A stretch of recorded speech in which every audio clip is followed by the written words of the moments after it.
नमस्कार दोस्तों, for ever Umesh channel में आपका स्वागत है। सेल्फ मैनेजमेंट का अर्थ है एक एम्प्लाई खुद को इस तरह से मैनेज करता है कि वह ऑर्गेनाइजेशन के गोल्स को फुलफिल करने में पॉजिटिवली कंट्रीब्यूट करता है, जैसा कि उसके द्वारा किए गए काम से एक्सपेक्टेड है। इसके आगे यह भी अर्थ है कि उसे अपने परफॉर्मेंस का एनालिसिस करना चाहिए और उन एरियाज की पहचान करनी चाहिए जहां सुधार की गुंजाइश है। इस पर्पस के लिए उसे अपने कोवर्कर्स, अपने सीनियर्स या सबऑर्डिनेट्स से बात करनी पड़ सकती है। संक्षेप में, एक एम्प्लाई को ऑर्गेनाइजेशन के गोल्स और अपने रोल्स के बारे में क्लियर होना चाहिए। उसे अपने द्वारा किए गए काम के रिजल्ट के लिए रिस्पॉन्सिबिलिटी लेनी होगी। किसी को भी उन एरियाज के आधार पर अपनी प्रायोरिटीज तय करने की ज़रूरत होती है जहां वह बेहतर या कमज़ोर है। अपने गोल्स के आधार पर उसे अपने काम की प्लानिंग और मैनेजमेंट करना होता है। बेशक उस ऑर्गेनाइजेशन के ऑब्जेक्टिव्स के संबंध में जिसके लिए वह काम करता है, अपनी इमोशंस और इम्पल्सेस को कंट्रोल करना और बदलती सर्कमस्टांसेस के अनुसार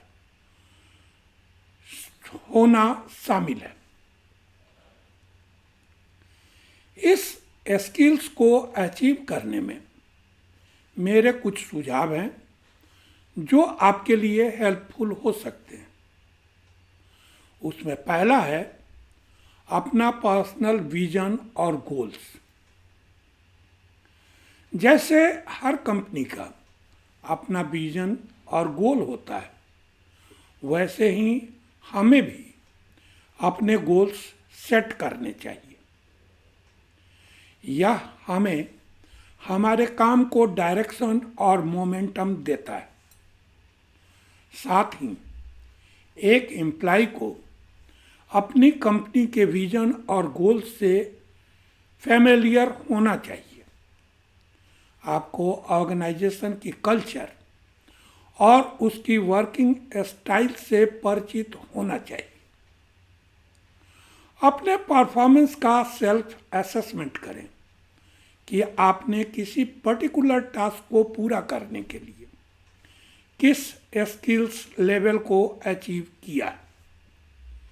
यदि सिचुएशन आपको उस स्किल्स को डेवलप करने का मौका देती है, तो उस अपॉर्चुनिटी का अधिकतम लाभ उठाएं। बेटर होगा कि आप स्किल्स को रियल सिचुएशन में परखें और खुद ही पता लगाएं कि आप उसमें कितने अच्छे हैं। यदि आप फेल होते हैं तो इसका मतलब है कि आपको और अधिक सीखने की ज़रूरत है। यदि आप सेट वर्क को पूरा कर लेते हैं तो इसका मतलब है कि आप उस काम को और अधिक प्रोफिशिएंसी से पूरा कर सकते हैं। जब तक आप एफर्ट्स नहीं करेंगे, तब तक अपने स्किल्स और लर्निंग का इवैल्यूएशन भी नहीं कर पाएंगे। एम्प्लॉयर का फेवर जीतने के लिए आपको अपने परफॉर्मेंस का लेखा जोखा और समय समय पर इसका रिव्यू या मॉनिटर करना होगा। अपना कॉन्फिडेंस बिल्ड करें। आपका सक्सेस सीधे आपके कॉन्फिडेंस लेवल और आपके फोरसाइट से रिलेटेड होता है। कॉन्फिडेंस का तात्पर्य उन सभी स्किल्स से है जो आपके पास है और उन्हें डेमोन्स्ट्रेट करने तथा किसी निश्चित टाइम पर अपने बेनिफिट के लिए और अधिक प्रोफिशिएंसी से पूरा कर सकते हैं। आप में उसका यूज करने की एबिलिटी है। कॉन्फिडेंस व्यक्ति के नॉलेज, इंटेलिजेंस, फेथ, एबिलिटी और रेजिलियंस से आता है, जो उसे चैलेंजेस को फेस करने का स्ट्रेंथ देता है। यह क्राइसिस और कॉन्फ्लिक्ट से इफेक्टिवली निपटने में हेल्प करता है। कॉन्फिडेंस आपके वर्क प्लेस पर एक इम्पॉर्टेंट डिफरेंस पैदा करता है। आपको इसे बिल्कुल पहले दिन से ही दिखाना चाहिए। करियर का प्रोग्रेस भी आपके कॉन्फिडेंस लेवल पर बहुत डिपेंड करता है। किसी के पास सभी सही स्किल्स, सही ट्रेनिंग हो सकता है, लेकिन खुद पर कॉन्फिडेंस की कमी कि आप किसी असाइंड वर्क को पूरा नहीं कर सकते या आप कोई नया प्रोजेक्ट हाथ में नहीं ले सकते, आपको सही दिशा में आगे बढ़ने से रोकता है। अक्सर जिस व्यक्ति में कॉन्फिडेंस की कमी होती है वह सोचता है कि उसका मजाक उड़ाया जा सकता है। फेलियर का यह डर या डाउट कि आपके पास स्किल्स की कमी है आपको कोई काम करने से रोकता है। कॉन्फिडेंस की कमी यदि बनी रहती है तो सबसे आसान काम भी करना मुश्किल होता है। रोमन विद्वान सिसरो के अनुसार यदि आपको खुद पर कॉन्फिडेंस नहीं है तो आप जीवन की रेस में 2 बार हार चुके हैं। कॉन्फिडेंस के साथ आप रेस शुरू होने से पहले ही जीत चुके होते हैं। हम रियल लाइफ में एक एग्जाम्पल से इसे देख सकते हैं। याद करें कि कैसे इंडिया ने 1983 में वर्ल्ड कप में अनबीटेबल समझे जाने वाले शक्तिशाली वेस्ट इंडीज को हराया था।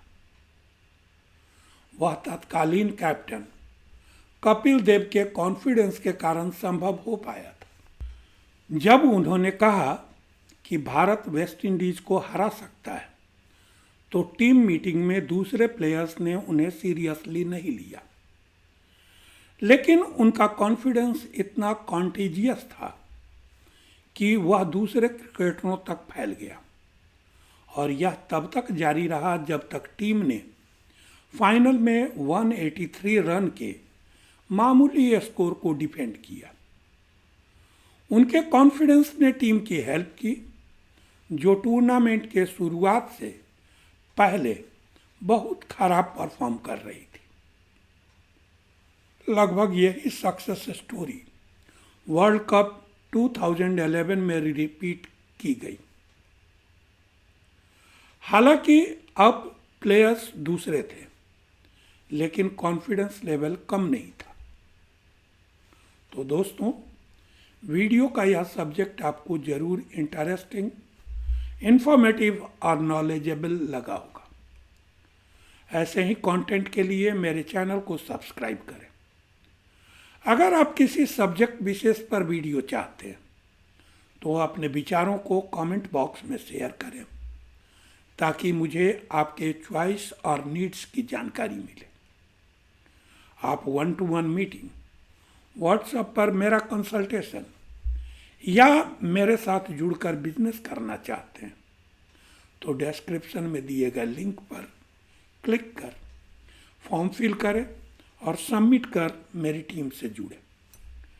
मैं पर्सनली आपको गाइड करूंगा, बिजनेस ऑटोमेशन टूल्स शेयर करूंगा ताकि आप बिना किसी हैसल के अपने बिजनेस को ऑटोमेट कर जल्द से जल्द अपने गोल्स को अचीव कर सकें। अपना वैल्यूएबल टाइम देने के लिए धन्यवाद। Wishing you a happy and prosperous life. जब उन्होंने